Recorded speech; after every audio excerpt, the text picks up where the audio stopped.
I've painted a fair few minis in my time, and some come out looking pretty good, and some look like a hot mess.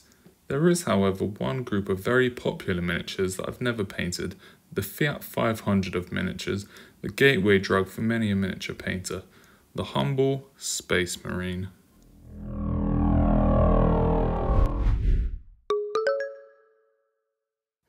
Today I put an end to my sacrilege by painting my first ever Space Marine, coming up with a custom paint scheme that I might one day use for a whole army. My hopes for this miniature are that it will shine as a beacon of light to my dark and dreary box of unfinished miniatures. Will I achieve this? Or will the depressing reality of life fall down around me, crushing my hopes and dreams like they did that time I wanted the brown Bionicle, but the shop had none? I already had all the others, I just want the brown one, I don't want the blue one, I've already got the blue one. What was I saying? Oh yeah, me paint first Space Marine today. Now, the best results start with a strong foundation. For this, I'm going to prime the miniature using a Zenithal highlight. And I don't always Zenithal highlight my minis, but you can be sure that when I do, I use a grey that ends up being so light there's no real distinction between what is white and what is grey anyway. So, time well spent really. I found a lot of the classic Space Marine colour schemes a bit dull, so I wanted to come up with my own custom one. And I don't have an intricate plan of how I'll paint this fella yet, so I looked through some of my favourite colours for motivation. This Screamer Pink is speaking to me on a spiritual and emotional level, so I'll use it as the main colour, with this Xerius Purple alongside some other purples, pinks and greys being my accessory colours. I do, however, reserve the right to change my choice at any time depending on the ever-changing needs of the Space Marine. Terms and conditions apply. Please read the fine print for further details. Now, with our miniature primed and a rough selection of colours selected, we are ready to start applying some paint. I begin with the Screamer Pink for the armour pieces, and I try to get this on as neatly as I can and not get too much paint on areas which will be different colours. Usually when I'm base coating, I don't mind a bit of overlap as I can tidy it up once I'm finished, but I want to go the extra mile for this miniature. I want to treat it with the unending respect and love it deserves, so I use a fairly small brush and apply 2 coats to all the armour pieces. We do end up with a little bit of paint outside the lines in some places, which I cry about off camera, but now we're back, I should pretend I'm not bothered, and neaten it up once dry. Next, in a moment of explosive impulsivity, I decide to paint the tabard in our Xerius Purple colour. The purple is quite dark, and in my head I plan to lighten this up a lot with highlights by the time it's finished, but I pretty quickly decide that I hate it. I think even when lightened down, the purple is going to be a bit too bold for the tabard and might clash with the armour. So now it's ruined, I'll throw it in the bin and move on to the next project.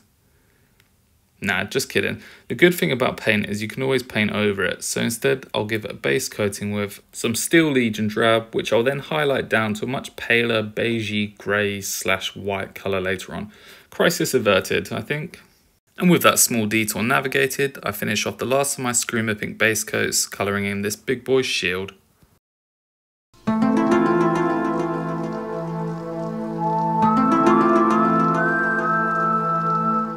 Greetings Earthlings, Mechanicus Standard Grey is here and we are applying it as an accent colour for our mini. I let the power of the brush compel me and we are adding it to the helmet, this heraldic chest thing, what are these called, this fancy knee piece, the tubular articulating underarm things, the handle on the shield, whatever these little bean sprout things are, and the remaining trim around the shield. The grey is looking a little dark at the moment and I'm having some second thoughts about this. Maybe I'll change it, but only future me will know. And with that done, I'm feeling pretty brave, so it's time for these pauldrons. I wanted these to look a bit funky and different, so I go for a very rough wet blend of pink and purple colours to try and get something that looks nice. And this blending stage took quite a long time actually. I got it looking pretty good, then I thought to myself, right, I'll do one more little blend to get it perfect, which then ruined it. And I repeated this process until I got fed up and left them as they are now. Not perfect and more purple than anything else, but they will do.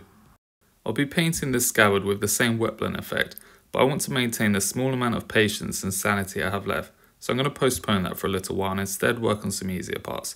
So instead I add in the grey trim around the pauldrons and move on to my next step. First of all, I'm going to hit the sections which I plan to use metallics for with a black undercoat. This includes the various locks, keys, chains and belts, some sections of the blaster, these decorative pieces on the armour, shield and sword, the vents on the jetpack, and also this sweet looking Beyblade attachment on top. And the leather holsters and pouches on the back of the mini get a quick slavering of dried bark. Next on my hit list are these extra armoured plates on the, well, armour. I've decided to paint them in Screamer Pink also, so I wouldn't have to do much more work. Oh, no, sorry. I mean to maintain the thematic stylings of this miniature and avoid clashing with our other colours, of course. I wanted to do something a bit more special for this chest mounting plate, however, since it has prime positioning on the Mini, and it did look different to the other plates, to be fair, just maybe not better. In my head, I had visions of painting some complicated heraldic design which would draw the eye and take it on a complex journey of history, reflection and emotion. And what I actually ended up with was just about as basic as you could get. I'm trying to think what I could blame that on, but I couldn't think of a good excuse yet, so meh. And with those done, there's only a few base coats left, so I used my Mechanicus Standard Grey again for the remainder of the blaster. Use Shabti Bone for the base coat of the decorative skulls of our dearly departed brethren. Some lumpy but still lovely Rakarth flesh for the various roly scrolls. And finally, back to our Xerius purple for these little badge flower seal things. What are they? What are these called? Now, my options for procrastination have been whittled down further with every little piece I've painted. It's time to finally commit to this scabbard. I'll be using the same colours as I did for the pauldrons, and I apply the paint both hard and fast. My paint is way too wet and we're not using a clean brush to blend the colours, but apparently we don't let that deter us, we just do it anyway. And I hear you already. Big Swamp, that blended, if you can call it that, looks diabolical, and yes it does. But don't worry, because when it dried it looked, well, marginally better, maybe. Anyway, with that headache finished, I can do something a bit easier again. So I start by slapping on the Stormhost Silver. The trick with this is not to overdo it, as metallics can start to clump up a bit when over applied, and also not to get any on our other base coats, as it can be a bit of a pain to clean up. Next, we're onto our eyes, for which I dab in some Mephiston Red, and I plan to make these look very cool later, but there's a small chance I forgot to actually come back to them. It's a 100% chance. And for our little plasma coil things here on the blaster, we add some oxide to get a super easy blast of colour. And there we go guys, the miniature is finished. Take it all in, doesn't he look magnificent? Oh my goodness, wowee. No, but all our base coats are done now, and it's time to start adding a bit more depth to our Mini. Although this would probably be fine for tabletop standard, to be honest. But anyway, we're working out the washes for our next step, and I'm going to apply them a bit more selectively than I might ordinarily. The Nuln Oil is our first victim of the night, and oh well, what do you know, the curse of Citadel washes strikes again. Nuln Oil is everywhere, like a vicious oil spill. My mat is flooded with black liquid, like the most almighty of giant squids has smite me down with an inky blast. But I use this little sucky thing and a brush to clean it up, and I saved most of it, to be honest, so winner winner. Now, by using every ounce of my concentration and the skills instilled in me as a toddler, I managed to apply these remaining washes without actually spilling my pot all over the place. Agrax Surf Shade is splashed onto all of our bits that need some browning, like our skulls, scrolls, and all our little pouchy thingamajigs. And Druchii Violet is dabbed into the seals. I think they're seals. Honestly, I don't know what these are. I think they're seals, like wax seals from an envelope. Seals. Finally, some Carabor Crimson is lovingly caressed into all the little folds of the armour, and then sloshed all over these plates, because why not? It looks kind of cool when wet, might not when dry, time will tell. Now, our washes are done, and it's time for some highlights. I've been dreading this tabard especially. I don't know why, but I always really struggle to paint these and make them actually look good. Anyway, I'm feeling brave, I'm feeling wild, so I just go. I pick up my brush and we are doing it. Mixes of lighter and lighter paint are going onto the tabard in smaller and smaller areas. I'm building up the coat slowly by adding Ushabti Bone, then Screaming Skull, and finally some matte white into our colour blend. And I have to say, I'm actually pretty pleased with how this ended up. The tabards in the rest of my minis usually end up looking like a dirty old washcloth, whereas this resembles a relatively clean washcloth, so progress is being made. And here come our pink highlights. At this point I'm in pure panic mode. It's late, I'm half asleep, my brush is only slightly less frazzled than I am, but I'm flying around the miniature doing the best I can to maintain some level of neatness, but ending up with some edge highlights that are about as smooth as a piece of 20 grit sandpaper. We start with a more muted highlight, then progress up to a fairly bright one in the areas that would catch light more. A lot of these I'll be able to tidy up later using our base coat to neaten up the lines. Others will go unchanged and remain as a blight upon the metaphorical land. Anyway, I struggle on, the heat dries my brush, my frustration adds a steady shake to my hand, and I add a steadily shaky highlight to the Mini. Into the grey stuff now, and it's much the same as the pink. Edge highlights which are way too thick and a very sweaty and frustrated swamp rat paint in them. I start with a more muted highlight over a larger area of the grey pieces in question and mix in some ash grey to lighten the blend before applying to a smaller area of surface than the last. For the helmet, I put in a bit more work, adding a blend of highlights around the top curve and some little scratchy bits on the side to look like some wear and tear. I use a final touch of Thulan Grey to add some definition to the points of the highlights which would catch the light most, and I am glad to finally be finished with this step.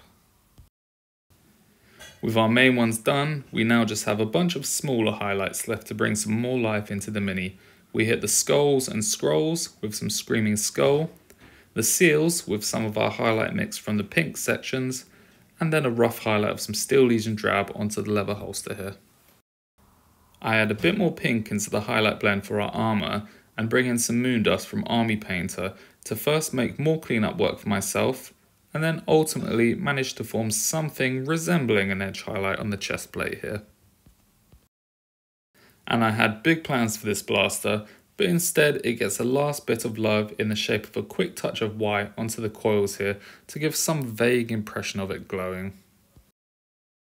And for the final and much anticipated step in this Mini, I go back and clean up some of that horrendous mess I made earlier. I use Screamer Pink to clean up some of the highlights I'd violated the Space Marine with, and then the Stormhost Silver to bring a bit more shine and shimmer into our metallics. Now we just dab on a bit of Sterling Mud for our base, crack out the Steel Legion drab again to paint our rim, and add a cheeky little tuft of grass here to keep our Space Marine company. Now he's ready for the spotlight. And here he is, chaps and chapettes. I feel a bit indifferent about the work I've done on this Mini. On one hand, I think the paint job is absolutely scuffed, but on the other hand, I really enjoyed painting it, and I see a lot of potential here. I'm really happy with the paint scheme I've concocted, despite the lacking execution, and I could see this becoming the colours of a future Space Marine army.